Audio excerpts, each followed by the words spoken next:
आज हम लोग यहाँ बैठे हुए हैं और आगे की कथा प्रारंभ करते हैं। वहीं चलते हैं, अपने मन को एकाग्र कर लीजिए और श्रवण करिए कि जहाँ नैमी सारण क्षेत्र में सूत जी व्यास जी महाराज बैठे हुए हैं और सौनक ऋषि उनसे प्रश्न कर रहे हैं। महाराज, आपने बड़ी सुंदर भागवत महात्म्य सुनाया, हमें बड़ा आनंद आया। आप ये बताइए भागवत कैसे सुननी चाहिए, इसके क्या क्या नियम हैं?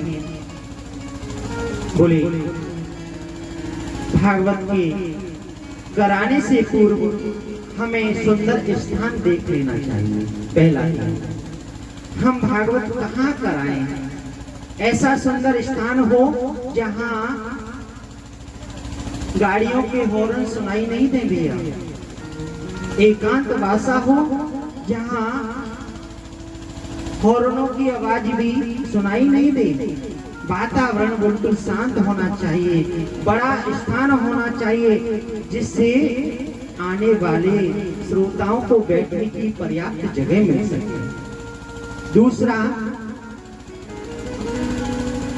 कथा कराने से पूर्व हमें एक ब्राह्मण की आवश्यकता होती है जो विद्वान होना चाहिए। कथा के विषय में परिपूर्ण जानकारी होनी चाहिए, जो हमें अच्छी तरह समझा सके। ऐसे विद्वान का चयन करना चाहिए। इसमें भागवत में स्पष्ट लिखा हुआ है, महाराज वह ब्राह्मण ही होना चाहिए, विप्र होना चाहिए। आजकल तो सभी लोग कथा करने लगे हैं, जाति भेद खत्म कर दिया, पर ऐसा नहीं है। भागवत जी का प्रमाण है कि भागवत करने वाला ब्राह्मण होना चाहिए, विप्र होना चाहिए, अन्यथा कथा कराने से आपको कोई लाभ नहीं मिलेगा।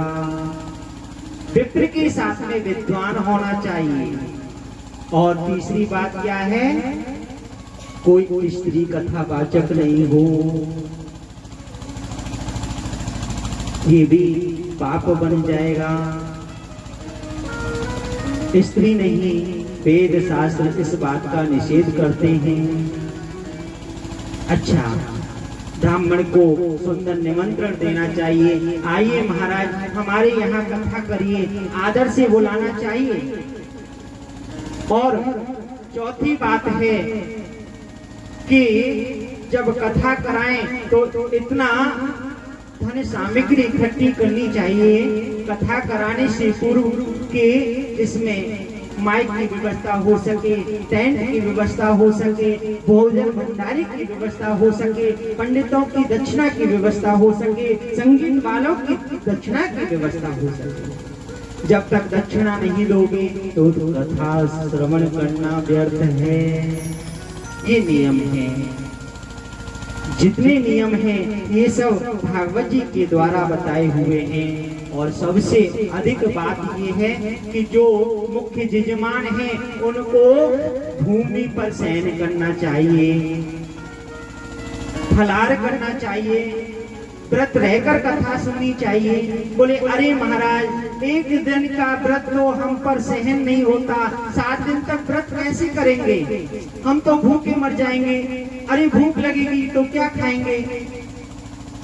तो भागवत जी में छूट कर देंगे। बोले व्रत की आवश्यकता नहीं है, हो सके तो रहो और नहीं हो सके तो मत रहो, पर थोड़ा भोजन करो।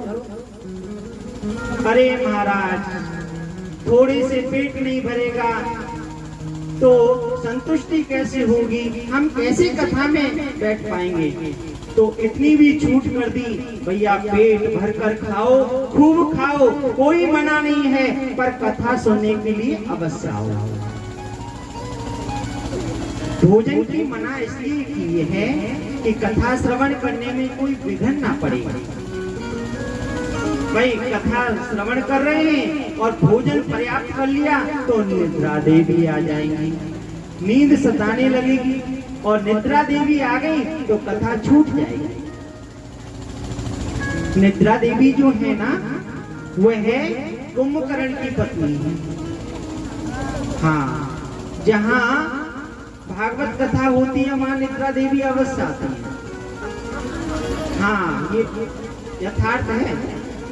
और ये कलयुग ये सब प्रभाव कर रहा है। यदि निद्रा देवी आने लग जाए तो यूं समझो यहाँ कलयुग आ गया है, यहाँ कोई व्यवधान आने वाला है। अभी अभी माइक बंद हो जाता है, इसमें माइक वाले का दोष नहीं है कि जनरेटर वाले का दोष नहीं है, किसी का दोष नहीं है। ये कलयुग का प्रभाव है। थोड़ा कलयुग व्यवधान कर रहा है, पर ठाकुर की कथा तो होकर रहेगी। और ठाकुर कराने वाले हैं और ठाकुर ही करने वाले हैं। कथा में बाद में कोई व्यवधान नहीं होगा। जो भी कलयुग परेशान करेगा कुछ देर के लिए करेगा। और सबसे सुंदर बात है कि भोजन खूब करो पर कथा में अवश्य आओ। और जो व्यक्ति कथा में आए खुद तो आओ, साथ में 2-3 लोगों को और लेकर आओ। बोले महाराज हम तो उससे बात नहीं करते, हम कथा में उससे नहीं कहेंगे। अरे भैया, इसमें तुम्हारा ही लाभ है, नुकसान क्या है? ठीक है, तुम जीवन भर बात मत करो, पर 7 दिन के लिए उससे बात करके उसे शीघ्र कथा में ले आओ। क्या पता आपकी कृपा हो जाए और उस बेचारे का उद्धार हो जाए।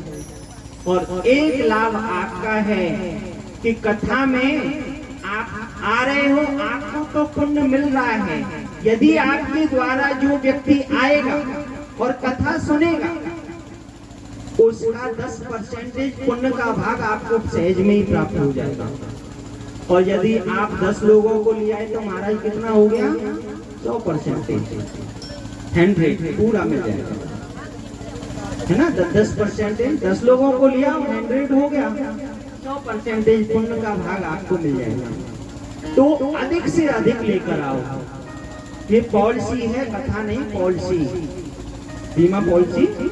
इतना दोगे इतना पाओगे। जितनी कथा श्रवण करने के लिए भक्त लाओगे उतना ही पुण्य तुम्हें मिलेगा। उस पॉलिसी में पैसा लगाना पड़ता है। इस पॉलिसी में पैसा लगाने की आवश्यकता नहीं, केवल मात्र जीभ हिलाने की बात है और हाथ पकड़ के अरे भैया छोड़ो, कल की बात को छोड़ो, कल हमारे साथ में क्या हुआ, आज हमारे साथ में क्या होने वाला है, अब फिलहाल में क्या है, चलो कथा श्रवण करने के लिए चलो। कल का कल छोड़ो, परसों की परसों छोड़ो, फिर लड़ाई कर लेंगे। और फिर जब तुम उसको साथ में लेकर आओगे, साथ में व्यक्ति आएगा, मन में ठाकुर जी प्रकट होंगे। और जब ठाकुर जी प्रकट हो जाएंगे तो हृदय पवित्र हो जाएगा। हृदय पवित्र हो जाएगा, ठाकुर का धाम मिल जाएगा। और एक दिन ऐसा होगा कि ठाकुर अपनी गोदी में तुम्हें बैठा लेंगे।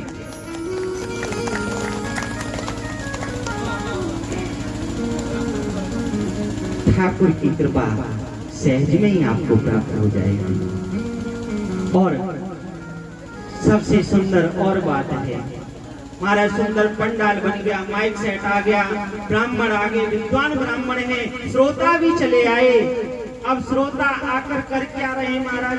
भीड़ तो बहुत इकट्ठी हो गई और ये पूरा पंडाल भर गया, पर श्रोता क्या कर रहे हैं? आपस में बात कर रहे हैं, ध्यान नहीं दे रहे कथा में। अब कथा में यदि ध्यान नहीं दोगे तो कोई लाभ नहीं मिलेगा। आने का फल प्राप्त आपको नहीं हुआ, आपका आना ना आना सब व्यर्थ हो गया। फालतू की बात करनी थी तो घर में ही बैठ जाते, फिर यहाँ आने की आवश्यकता नहीं है। यहाँ आओ तो एकाग्र होकर बैठो। हमारी बगल में कौन बैठा है, हमारे पीछे कौन बैठा है? अरे ये तो हमारा मित्र है, ये तो हमारा भाई है, ये तो हमारी माता जी है, ये तो हमारे पिताजी हैं। इन सबको भूल जाओ, केवल याद रखो तो सामने गोविंद बैठा हुआ है, परमात्मा हमारे सामने बैठा हुआ है। 3 प्रकार के श्रोता होते हैं। एक होता है श्रोता जो ध्यान से कथा सुनता है, जिसे संसार से प्रयोजन नहीं, वह केवल कथा में ध्यान दे रहा है, उसका नाम है श्रोता। और एक होता है सरौता। सरौता जानते हो, जो सुपारी काटते हैं, वह व्यक्ति श्रोता है जो आके पंडाल में बात करने लगा, अरे भैया पंडाल तो ठीक है पर स्टेज ठीक नहीं है। दूसरा बोला, हाँ हाँ स्टेज ठीक है पर ये खम्मा इधर से इधर होता तो अच्छा होता। ना तो 3 घंटे तक उसने कथा सुनी और ना किसी को सुनने दी। तो ऐसे श्रोता नहीं, ऐसे होते श्रोता। ना खुद सुनेगा, ना खुद अपना कल्याण करेगा, ना दूसरे को कल्याण करने देगा। और तीसरे जो होते हैं वह बड़े अच्छे लगते हैं हमको। तीसरे कौन होते हैं? सोता। घर में तो बच्चे सोने नहीं देते, कभी नाती आके जगा देता है, बाबा बाबा बाबा उठिए पानी पिला दो। कभी लड़का आया, अरे पिताजी यहाँ क्यों सो रहे हो, उधर घाट करिए बाहर करिए। तो घर में बच्चे नहीं सोने देते हैं। अरे भैया चलो वहाँ कथा में चल रहे हैं, वहाँ बड़ी प्यारी नींद आती है, जाके पहले वो आएंगे, ये स्थान देखेंगे कि पंडाल में कमल लगाने के लिए बांसबल्ली कोई है कि नहीं। वहाँ बैठेंगे और आराम से कमर लगाई और महाराज 3 घंटे तक शंकर भगवान जैसी समाधि लग गई। अब उन्हें ये तो पता नहीं कि कथा में क्या हुआ, कहाँ तक कथा पहुंची। और जब कथा समापन हुई और जय जयकार हुआ, बोली गोविंद भगवान की, महाराज उसी समय नींद खुल गई। अरे अरे क्या कथा हुई, बड़ा आनंद आया, अरे व्यास जी ने कितना अच्छा बोला। दूसरे ने पूछा, व्यास जी ने क्या बोला था भैया, कुछ समझ में आया? ये तो हमें पता नहीं क्या बोला था, पर कथा बहुत अच्छी हुई। तो पता कहाँ से चलेगी जब 3 घंटे सो ही रहे महाराज। तो कहने का तात्पर्य है, सोता, सरोता और सोता। ना ठाकुर जी सोता को मिलते हैं और ना सरोता को मिलते हैं। ठाकुर तो श्रोता को मिलते हैं, इसलिए ना सरोता बनिए ना सोता बनिए, केवल श्रोता बनकर बैठिए। और